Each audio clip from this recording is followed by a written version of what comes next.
जब हम ग्रह नक्षत्रों की बात करते हैं, ज्योतिष की बात करते हैं, तो दो ऐसे ग्रह हैं जिनके बिना ज्योतिष के सारे पैरामीटर अधूरे होते हैं, राहु और केतु। इवन मैं तो जितनी भी आज तक का जितना भी अनुभव रहा है, 70% लोगों पर पड़ने वाली समस्या का मूल जड़ राहु और केतु से शुरू होता है। मैं राहु और केतु की इसलिए बात कर रहा हूं क्योंकि राहु और केतु अपने स्थान को बदल रहे हैं, अपनी सिचुएशन को बदल रहे हैं, अपनी स्थिति को बदल रहे हैं।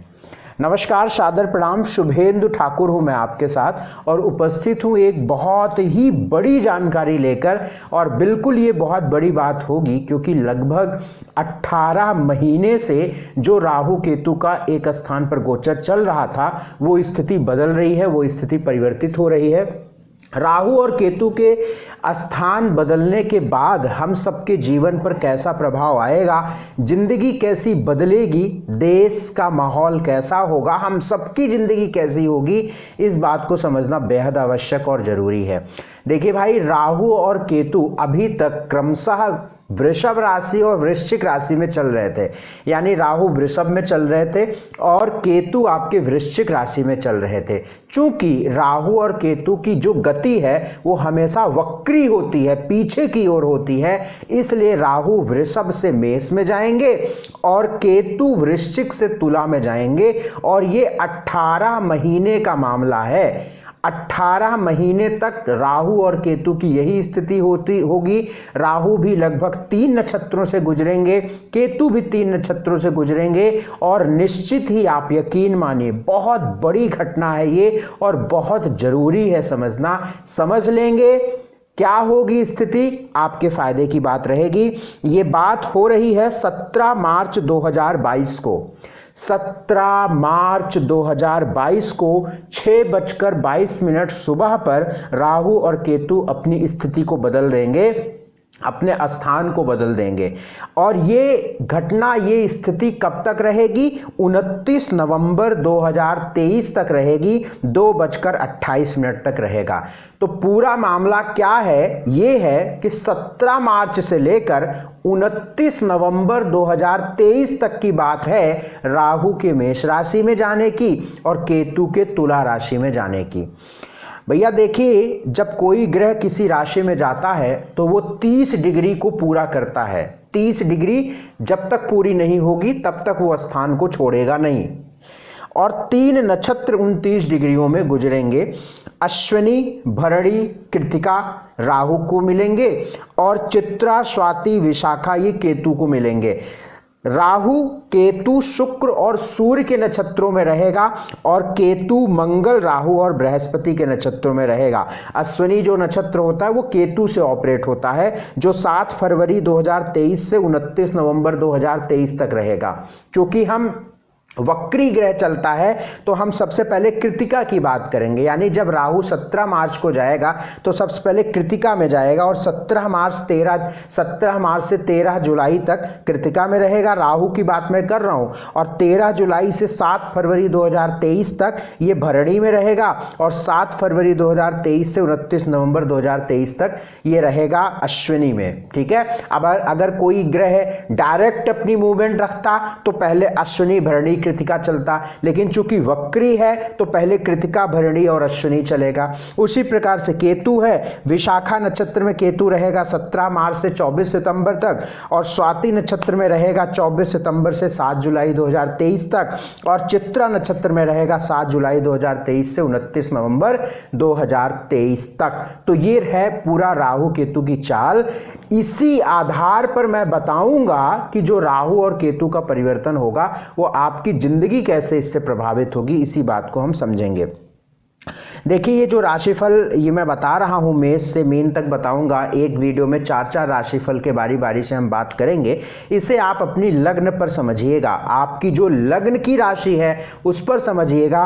कुछ हद तक इसे चंद्र राशि पर भी समझिएगा, लेकिन जो सबसे ज़्यादा प्रभाव रहेगा वो लग्न पर रहेगा। लेकिन मैं आपको बता दूं, ग्रहों का प्रभाव हमारी लग्न राशि पर भी होता है, हमारी चंद्र राशि पर भी होता है। और अब मेरी जो रिसर्च चल रही है उसमें 5% का लगभग आपकी नाम राशि पर भी होता है, इससे ज़्यादा नहीं होता। लेकिन मैं आपको नाम राशि पर बहुत बड़े डिसीजन लेने की सलाह नहीं दूंगा और ना मैं देखने की सलाह दूंगा। मैं आपको ये सलाह दूंगा कि अगर आपके पास वक्त है तो आप अपनी लग्न की राशि और चंद्र की राशि इन दोनों पर देखिए। दोनों पर पॉजिटिव है तो आप समझिए कि आपके लिए ये वक्त बहुत शानदार होने वाला है। अगर दोनों में से किसी एक में नेगेटिव और एक में पॉजिटिव है तो मान लीजिए वो वक्त आपके लिए सामान्य रहने वाला है या थोड़ा बेटर या थोड़ा धीमा 19-20 की स्थिति रहेगी। दोनों में नेगेटिव है तो आपको इसके लिए बहुत संभलना पड़ेगा, बहुत जानकारी रखनी पड़ेगी और उपाय अवश्य करने पड़ेंगे। तो इस बात को आप बहुत तसल्ली से समझ लीजिएगा। कुछ 2-4 लोगों को एक कन्फ्यूज़न थी। पिछला जो मेरा पहला पार्ट का वीडियो आया था जिसमें मैंने मेष, वृषभ, मिथुन, कर्क की बात की थी, राहु केतु के गोचर की, उसमें 2-4 लोगों को कन्फ्यूजन ये था कि कुछ एस्ट्रोलॉजर बता रहे हैं कि 13-14 अप्रैल में ट्रांजिट है और आप बता रहे हैं 17 मार्च को। देखिए मैं आपको समझाता हूँ, 2 तरह की राहु की कंडीशन होती है, एक ट्रू राहु होता है, एक मीन राहु होता है। हिंदी में इसका मुझे बहुत स्पष्ट टर्मिनोलॉजी नहीं पता है, लेकिन जहाँ तक मैं समझ पाता हूँ कि इसका मतलब होता है कि एक मध्य राहु और एक स्पष्ट राहु होता है। जैसे आप लोग तमाम भाव चलित कुंडली देखते हैं ना, जिसको आप लोग भाव अस्पष्ट भी कहते हैं। अब जो एस्ट्रोलॉजी को नहीं जानता होगा उसे ये बात नहीं पता होगी, लेकिन मैं आपको समझा देना चाहता हूँ। देखिए ये जो डिफरेंस डेट की आ रही है कि आप कह रहे हैं, बहुत सारे लोग 13 अप्रैल 14 अप्रैल वो कह रहे हैं, आप 17 मार्च को कह रहे हैं, इसकी 2-3 वजह हैं। पहली बात तो ये एक लॉन्गिट्यूड लैटिट्यूड के हिसाब से भी प्लैनेट के ट्रांजिट की डेट और टाइम डिफर करता है। जैसे हम प्रयागराज के हिसाब से देखते हैं, कुछ दिल्ली के हिसाब से देखते होंगे, कुछ राजस्थान के हिसाब से देखते होंगे, तो उसमें कुछ अंतर आता है, लेकिन वो इतना लंबा अंतर नहीं होता है जैसे लोग कह रहे हैं महीनों का। एक बात तो ये फर्क आता है। दूसरी बात कि कभी कभी सॉफ्टवेयर का फर्क आता है। जैसे कुछ सॉफ्टवेयर में ट्रू राहु की गणना दी जाती है, कुछ सॉफ्टवेयर में मीन राहु की गणना दी जाती है, तो उसके आधार पर चीजें, हालांकि ट्रू और मीन का जो एक कॉन्सेप्ट है ये कुंडली ड्रॉ करते समय बनाई जाती है, ठीक है ना। तीसरी बात जो एक डिफरेंस इसमें आता है सॉफ्टवेयर का, जैसे मैं आपको बताऊं, मैं जो यूज करता हूं वो पराशर लाइट 9.0 जेन्युइन विंडो का मैं यूज करता हूं। जेन्युइन जो मेरे डॉक्टर शुभेंदु ठाकुर के नाम से एक्सक्लूसिव यूज के लिए बना गया है, मेरे नाम से वो बना हुआ है, मेरा लाइसेंस है उस पर, ठीक है ना, वो मैं यूज करता हूं। मेरा पूरा विश्वास है, मेरा अटल विश्वास है कि जो मैं यूज करता हूं या जो मैं गणना निकालता हूं वो बिल्कुल एक्यूरेट होता है और मैं वही हमेशा से बताते आया हूं। उसी से इतनी सारी प्रेडिक्शंस देता हूं, लगभग करेक्ट रहती हैं, 99% करेक्ट रहती हैं। और जब मैं अपने टैबलेट से या मोबाइल से जो एंड्रॉयड के ऐप होते हैं उसमें मैं देखता हूं तो उसमें 13 अप्रैल दिखाता है, तो मैं समझ गया इस बात को कि जो एक्यूरेसी है वो पराशर लाइट की है, वो ट्रू राहु से स्पष्ट राहु से निकाल के बताता है, और जो अन्य सॉफ्टवेयर की बात है वो मीन राहु की होते होंगे। और कुछ और कैलकुलेशन या बाकी और लोग क्या करते हैं, कैसे करते हैं, मुझे नहीं पता। हम क्या करते हैं ये मुझे पता है, ठीक है, जो मैं आपको बताता हूं। बहरहाल आपको इतना इसमें बहुत परेशान नहीं होना चाहिए। आपको चाहिए प्रेडिक्शन के बारे में समझिए, 13 अप्रैल या 1 महीने के बाद जो भी इसके फासले हैं उसको आप समझ लीजिएगा। लेकिन मैं आप लोगों को, मैंने सोचा कि इस वीडियो में मैं इस कॉन्सेप्ट को क्लियर कर दूं जिससे सबको कंफ्यूजन ना हो। धनु राशि के बारे में समझते हैं कि धनु राशि वालों के लिए राहु और केतु का जो ये बदलाव है, जो ये परिवर्तन है, कैसा रहेगा। देखिए भाई, ये जो राहु और केतु का जो गोचर है, पहले आपके 12वें और 6ठे घर से था। कुंडली के 12वें घर में केतु था और 6ठे घर में राहु था। अब ये स्थिति बदलकर राहु 5वें भाव में जा रहा है और केतु 11वें घर में जा रहा है। कई मामलों में ये बहुत शुभ परिणाम देगा, कई मामलों में ये अच्छे परिणाम यहाँ से आपको मिलेंगे। पहली बात तो कोर्ट कचहरी मुकदमा इस तरीके की चीज़ों से इन 18 महीनों के अंदर छुटकारा मिलेगा। पॉसिबिलिटीज़ हैं कि आपकी ये सारी समस्याएं आपकी धीरे धीरे सॉल्व हो जाएंगी। दूसरी बात, धन आदि को लेकर भी एक अच्छा प्रभाव देखने को मिलेगा। फ्लो ऑफ मनी, जो एक फाइनेंस की स्थिति है वो आपके लिए थोड़ी सकारात्मक होगी इन 18 महीनों में। तीसरी बात कि यहाँ पे एक दो तीन बातों का ध्यान रखना होगा। जैसे राहु 5वें घर में बैठा हुआ है तो आपके प्रेम लव लाइफ के लिए ये बिल्कुल ठीक नहीं है। बहुत लंबे समय से चल रहे प्रेम या आप विवाह करना चाहते हैं, अपनी लव मैरिज करना चाहते हैं, तो उसके लिए भी ये राहु का गोचर बहुत अच्छा नहीं रहेगा।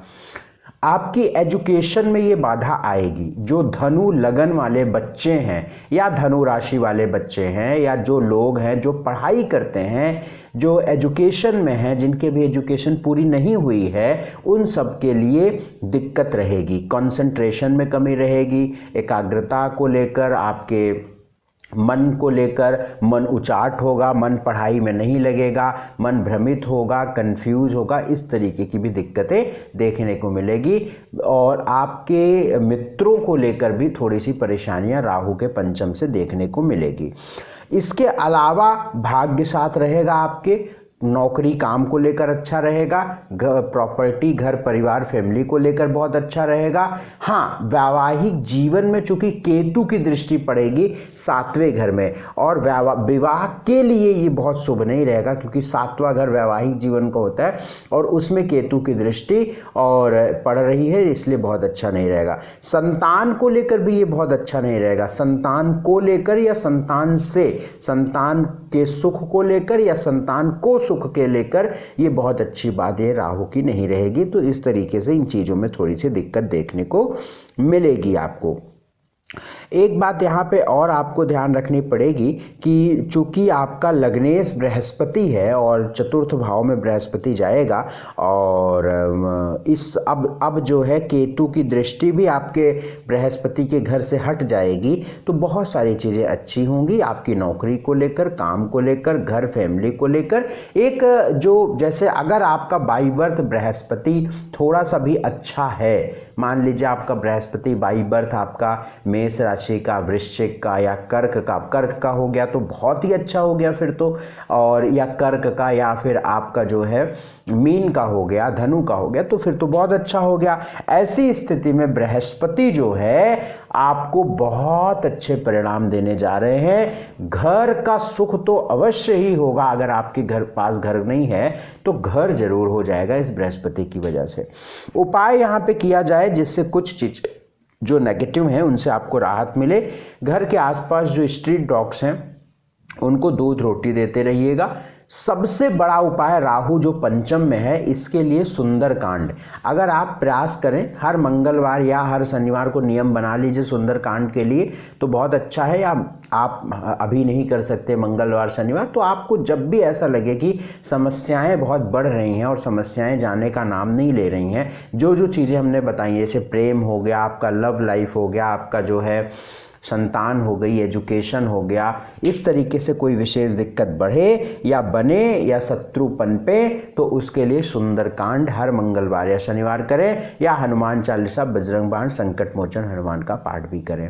नॉनवेज बिल्कुल ऐसी स्थिति में नहीं खाना चाहिए क्योंकि 5वें घर का राहु नॉनवेज को लेकर, नॉनवेज खाएंगे तो परेशानी बढ़ेगी। और यदि आप यहाँ पे, वैसे तो मैंने आपको बता ही दिया कि आपके ईष्ट हनुमान जी होते हैं, तो इसलिए हनुमान जी की उपासना करना बहुत लाभदायक रहेगी। फिर भी प्रतिदिन माथे पर हल्दी या केसर का तिलक लगाते रहें, आपको लाभ मिलेगा। मकर राशि वालों के लिए राहु और केतु की स्थिति क्या रहेगी? देखिए, मकर राशि है या मकर लगन है आपकी, बहुत ध्यान से समझिए। पहले आपके लिए ये गोचर जो राहु केतु का गोचर था ये आपके 5वें घर और 11वें घर से था। 11वां घर लाभ का होता है, 5वां घर आपका पेट पीठ कमर प्रेम एजुकेशन मित्रों छोटी यात्राओं का होता है, यहाँ से था। इन चीज़ों को राहु केतु प्रभावित कर रहे थे। सामान्यतः ये चीज़ें ठीक थीं मकर वालों के लिए। पहले का जो राहु केतु का गोचर था पिछले 18 महीनों का वो ठीक है, अच्छा है, बढ़िया था। अब ये जो बदल रहा है, कहाँ जा रहा है? केतु आपके करियर के स्थान पे जा रहा है, राहु आपके सुख के स्थान पे जा रहा है। निसंदेह इस बात को मान के चलिए कि करियर और सुख इन सब चीज़ों में बहुत स्मूथनेस देखने को अब आपको नहीं मिलेगी। कुछ ऑब्स्टेकल्स, कुछ ऐसा नहीं कि आप तरक्की नहीं करोगे, बिल्कुल ये बात नहीं है, तरक्की करोगे, लेकिन जो चीज़ हम 2 कदम चलकर पा जाते हैं उस चीज़ को पाने के लिए आपको 6-7 कदम चलने पड़ सकते हैं, और हो सकता है कि एक बार 6-7 कदम चलें तो वो बेकार हो जाए, फिर से 6-7 कदम चलें तब मिले। ऐसी स्थिति कुछ मिलती है, ऐसी कुछ स्थिति देखने को मिलेगी। तो काम को लेकर थोड़े ऑब्स्टेकल्स, स्ट्रेस, टेंशन। अब वो काम आप कुछ भी करते हो, आप कुछ भी करते हो जो जिससे भी आपकी जीविका चलती है, मैं उसकी बात कर रहा हूँ। अब देखिए, जो सिचुएशन है वो मैं आपको बता रहा हूँ, इसमें ना तो मेरा कोई फ़ायदा है, ना तो मेरी आपसे कोई दुश्मनी है कि मैं आपके लिए नेगेटिव बता रहा हूँ। भाई जो है, जो प्रभाव होते मैंने देखा है वो मैं आपको बता रहा हूँ। अब हमारे हाथ में इससे ज़्यादा नहीं है, हमारा काम है बताना, आपका काम है सुनना। नहीं सुनना है मत सुनिए, ज़बरदस्ती भी नहीं है, तो हमारा काम है बताना। अगर आपको समझना है तो ये चीज़ें हैं। केतु कर्म में करियर को लेकर प्रभावित करता है, पिता को लेकर प्रभावित करेगा, मान सम्मान में थोड़ी दिक्कतें डालेगा, परेशानियां आएंगी, बहुत आसानी से चीज़ें नहीं होंगी। इस चीज़ का ध्यान आपको रखना है। ये सब चीज़ें जानकर आप अपने आप को अलर्ट करिए और उपाय करिए, मेहनत ज़्यादा करिए, प्रयास ज़्यादा करिए। ऐसा नहीं कि ये सुनकर आपको भयभीत होना है। अगर आपको पता चल रहा है, अगर आपको गड्ढे की गहराई पता चल रही है, तभी तो आप उस गड्ढे को पाटने का प्रबंध करेंगे। जब आपको गड्ढे की गहराई नहीं पता है तो आप किस तरीके से उसको पाटेंगे, किस तरीके से उसको भरेंगे? मेरी बात समझ रहे हैं आप? तो इसलिए इस चीज़ का ध्यान रखिएगा। कुछ चीज़ें यहाँ पे बढ़िया भी होंगी। अच्छा, मकर वालों के लिए जो बात मैं बता रहा हूँ, एक बात और मैं इस बात को ध्यान में रख के बता रहा हूँ कि मकर है आपकी लगन या राशि, तो शनि से होते हैं आप ऑपरेट, और शनि भी वक्री हो रहा है इस महीने में, अगले महीने में अप्रैल जून मई जून में शनि वक्री हो रहा है। सॉरी, कुंभ में जाने के बाद वक्री हो रहा है, हाँ वही जून उनमें वक्री हो रहा है। तो ये भी बहुत अच्छी कंडीशन आपके लिए नहीं है, ये भी बहुत शुभ कंडीशन नहीं है, क्योंकि आपका लग्नेश वक्री हो रहा है। तो अब चीज़ें बहुत मेहनत से मिलेंगी, अब चीज़ें बहुत प्रयास से मिलेंगी, अब चीज़ें आसानी से नहीं मिलेंगी। हाँ, फिर उधर नवंबर अक्टूबर के बाद से चीज़ें थोड़ी सी फिर से एक रुझान में आने लगेंगी, चीज़ें ठीक होने लगेंगी। बाकी बृहस्पति अपॉर्चुनिटी देंगे, केतु कर्म में थोड़ी बाधा देंगे, पिता के सुख व पिता के संबंधों को लेकर थोड़ी परेशानी होगी, घर प्रॉपर्टी जमीन या घर के लोगों के सदस्यों से आपको थोड़ी टेंशन प्रॉब्लम्स हो सकती हैं। इन सब चीज़ों का ध्यान रखिएगा। उपाय क्या करना है मकर राशि वालों के लिए जिससे कोई बहुत ज़्यादा दिक्कत ना हो और सब कुछ ठीक रहे? उसके लिए आप 2-3 काम करिए। हर अमावस्या के दिन कुष्ठ रोगियों को भोजन देकर आशीर्वाद लीजिए। घर के आसपास जो स्ट्रीट डॉग्स हैं उनको दूध रोटी या भोजन दीजिएगा। और हैंडीकैप्ड लोगों की मदद, अंधों की मदद आप हफ्ते में या 15 दिन में जब भी मौका लगे करिएगा। नॉनवेज मत खाइएगा, नॉनवेज नहीं खाना है। सुबह सुबह खुली हवा में टहलना शुरू कर दीजिएगा और प्राणायाम योगा करना शुरू कर दीजिएगा। इससे ज़्यादा और समस्याएं हों तो मैं आपको रामबाण बता रहा हूँ, आपकी ईष्ट होती हैं माँ भगवती अम्बे माता, उनकी उपासना करना शुरू कर दीजिएगा। उनकी कृपा से बहुत सारी चीज़ें, समस्याएं आपकी दूर होनी शुरू हो जाएंगी। तो ये है मकर राशि वालों की। कुंभ की बात करूँ, कुंभ राशि या कुंभ लगन वालों की अगर हम बात करें, बहुत अच्छी कंडीशन बन रही है। कुंभ लगन कुंभ राशि वालों के लिए मैं आपको बताऊं मेरे भाई, आपका अच्छा समय शुरू हो रहा है। जिसको कहते हैं ना कि अपना टाइम कब आएगा, तो मैं आपको कहूँगा कि आपका टाइम आ रहा है। Wish you all the very best. आपका टाइम आ रहा है। इस साल 2022 में तो चीज़ें शुरू होंगी। नेक्स्ट ईयर 2023 में आप बैटिंग करोगे। बैटिंग जिसको कहते हैं ना कि हाँ अभी बॉल आ रही है, अभी बॉल बहुत फास्ट आ रही है, फुल टॉस नहीं आ रही है। अब 2023 में बहुत शानदार आएगी और आप बहुत शानदार बैटिंग करोगे और बहुत शानदार आगे जाओगे। सबसे बड़ी बात राहु केतु की अगर मैं करूं तो राहु केतु की गोचर कहां चल रहा था अभी तक? आपके कर्म पे, करियर के स्थान पर, आपके सुख स्थान पे जो चीजें स्मूथ नहीं हो रही थी। आप अगर पिछले 18 महीनों को आप याद करिए, अब आप सोचोगे ना कि कैसे हम जाने कि आप सच बोल रहे हैं। Yes, I told you. कैसे? देखिए, पिछले 18 महीनों को याद करिए, आप अपनी नौकरी को सोचिए। नौकरी में जो एक चीज़ें थी ना, आप एकदम झूल रहे थे पेंडुलम की तरह, ऐसे कहीं जाते थे कि कहीं बाहर ही ना निकाल दे, फिर इधर ऐसे जाते थे कहीं इधर से बाहर ना निकाल दे, ये झूलने वाली स्थिति थी। बहुत पॉसिबिलिटीज़ रही होंगी कि आपने जॉब भी चेंज किए होंगे, बहुत पॉसिबिलिटीज़ रही होंगी कि आपके करियर में, आपकी नौकरी के प्लेस में विवाद, स्ट्रेस, टेंशन्स बढ़ी होंगी, काम का वर्कलोड बहुत बड़ा होगा, प्रॉब्लम्स बढ़ी होंगी, हेल्थ भी आपको प्रॉब्लम करी होंगी, ये इन्हीं की वजह से हेल्थ भी आपको परेशान की होंगी। आपके पिता का स्वास्थ्य अभी हाल में 2-2, 2.5-2.5, 3-3 महीनों पर खराब हुआ होगा, या 1-1.5 महीना अभी हाल में, जब आप वीडियो देख रहे हैं इधर 2022 में फरवरी, जनवरी या दिसंबर के आसपास आप देखिएगा तो आपके फादर को दिक्कत आई होगी। अभी कैसे बता रहा हूँ मैं, ये बता रहा हूँ आपके राहु और केतु के नक्षत्रों के आधार पर। शुरू में मैंने बताया था ना कि राहु केतु किन नक्षत्रों से गुजरेंगे, तो ये चीज़ अब आप इसको महसूस करिएगा और कमेंट करके बताइएगा भी कि ऐसा फील हुआ कि नहीं फील हुआ। तो पिछले 18 महीने आप देखेंगे तो आपकी करियर को लेकर, नौकरी को लेकर, ऐसा नहीं कि आपको नौकरी नहीं थी, मेरा कहने का मतलब ये नहीं है, नौकरी रही होगी, लेकिन जो एक स्मूथनेस है, जो जिसको कहते हैं कि हम काम तो हमेशा ही रहता है, कोई ऐसा नहीं, सुबह हम काम किए अपना पूरा वर्क ही, लेकिन वो वाली चीज़ें नहीं थी।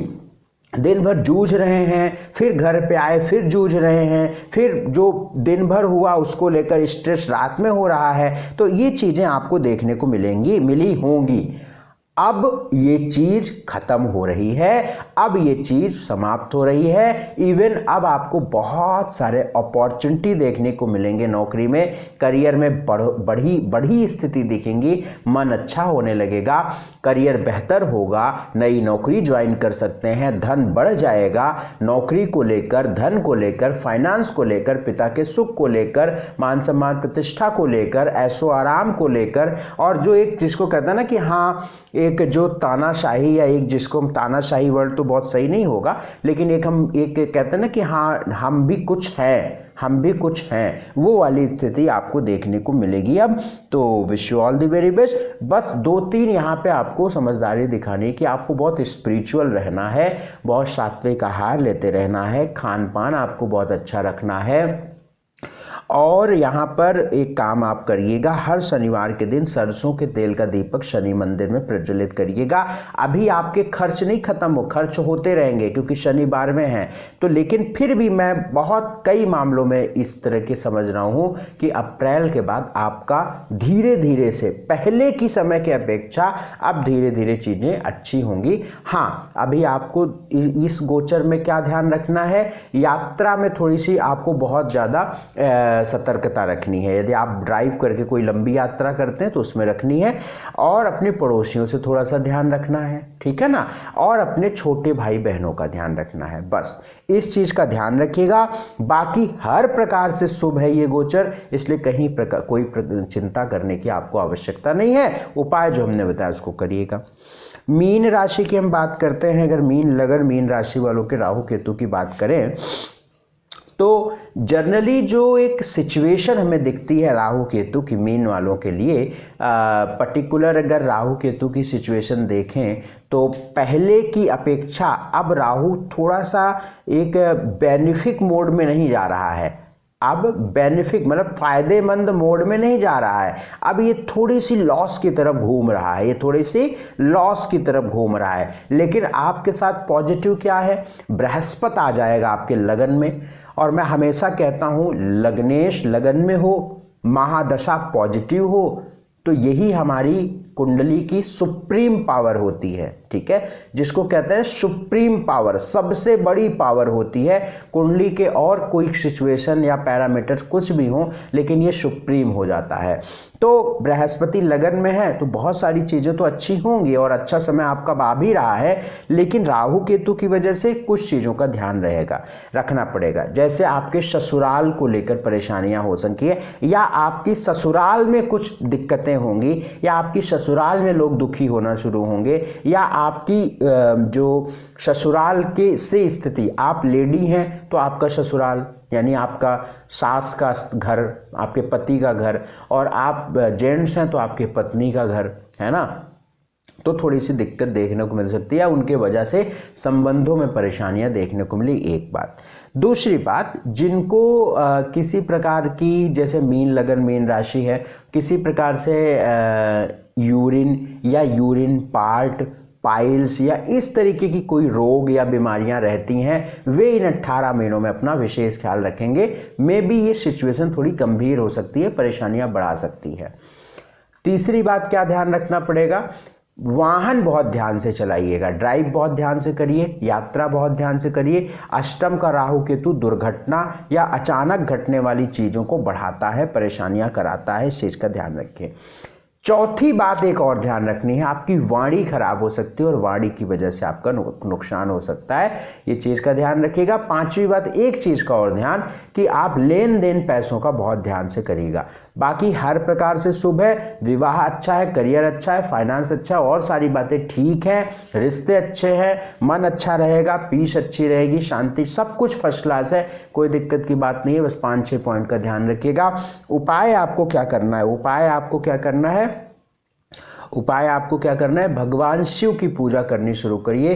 प्रतिदिन शिवलिंग पर काले तिल डालकर जल अर्पित करिए, नमः शिवाय मंत्र का जाप करिए 3-5 मिनट, और ये करिए। दूसरा काम, केसर या हल्दी का तिलक माथे पर लगाते रहिए। नॉनवेज नहीं खाना है, हनुमान जी की उपासना करते रहना है। बाकी कहीं कोई चिंता या कहीं कोई परेशानी की बात नहीं है।